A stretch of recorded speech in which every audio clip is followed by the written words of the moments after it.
Akala ng customer simpleng switch lang ang sira. Pero nang buksan namin ang pinto ng Nissan Terra na ito, iba pala ang tunay na problema.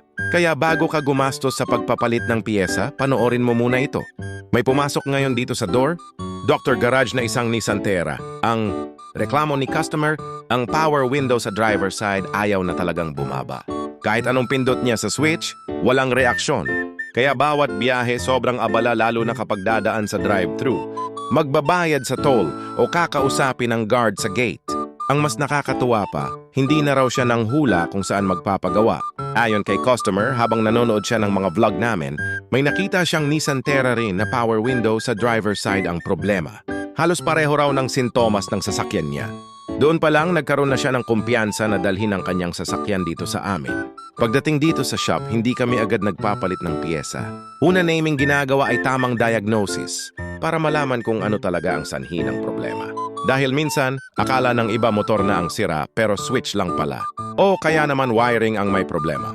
Sayang ang pera kung manghuhula lang. Matapos naming isa-isang i-check ang sistema ng power window, nakita namin ang totoong dahilan ng sira. Agad namin itong inayos at siniguradong maayos ang bawat koneksyon bago namin isinara ang pinto. Pagkatapos ng testing, isang pindot na lang, ayos na ulit. Makinis nang bumababa at umaangat ang power window. Kitang-kita ang tuwa ni customer dahil naibalik agad sa normal ang kanyang sasakyan. Kaya kung may problema rin ang sasakyan ninyo sa power window, central lock, door lock, panel gauge, or iba pang electrical problem, huwag agad magpapalit ng piyesa. Mas mabuting ipacheck muna sa mga may tamang kaalaman at tamang kagamitan.